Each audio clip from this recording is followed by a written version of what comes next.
lessons they don't teach you in school, and you're on with the dark prophet. So today I have an interesting topic, a topic you are gonna love, a topic you're gonna learn from, and it's a topic that is very familiar. The title of the topic is failure. That's the title. Failure, that's the title of the topic. Today you are gonna learn some things about yourself, or you're gonna learn things that are gonna either help you or help you when you are raising your children. You see, what I've come to realize is that before I get there, what is failure? Failure is when someone has set a goal, and that person did not achieve that goal. That is failure. When you tear out the definition to the barest minimum, that's what it is. You set a goal for yourself, right?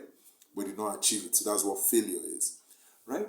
Now, what I've come to understand, right, is that our Nigerian school system, they do a terrible job at teaching young people how to handle failure. A lot of these schools, they don't know how to teach people, these young people, how to handle failure. You see, failure is a fact of life. You're going to fail at something. Whether you like it or not, you're going to fail at something. And if somebody is saying that they've not failed, that person is probably lying, So failure is something that you have to deal with. It's going to come. Now, the question is not that someone has failed. You understand what I'm saying? That is not bad that you failed. But now, the issue I'm focusing on, zeroing in on, is how they handle failure. How do young people in secondary schools, how do they handle failure? I remember a lot of my life I failed.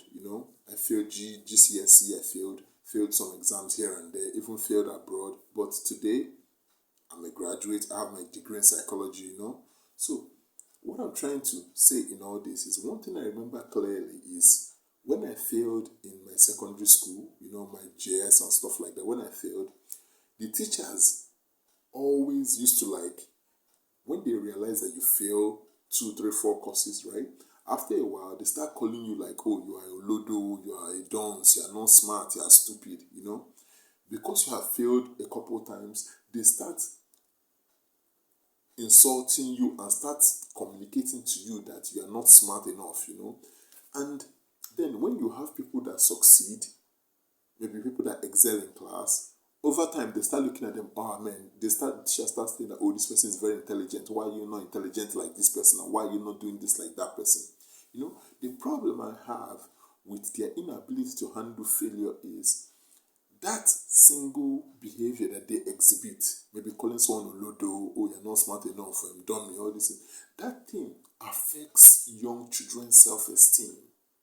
It affects them, and it even affects their pursuit in life. You know what I'm saying? That is where I'm zeroing in on. Somebody failing, a student failing is not bad, but it is how the teacher and the student deal with that failure.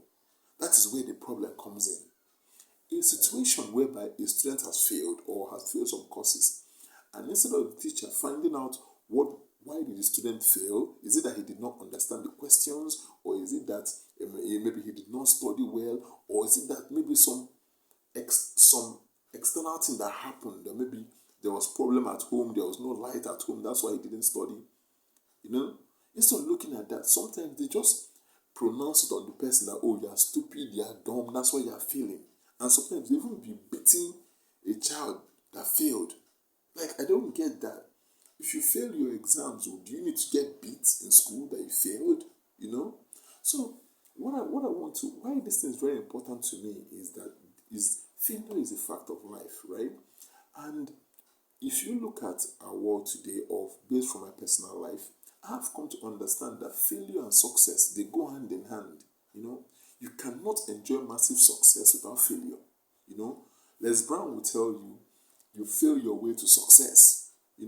But the way these teachers and some of these teachers who don't know what they are doing, because I remember, if I take extra from my personal life, I remember many times when I failed and I was beaten mercilessly by my teachers. A good example, you see, when students fail and they are insulted and made to feel that they are dumb, when the student internalizes that he is not smart, he is not good enough, then how can the student not excel?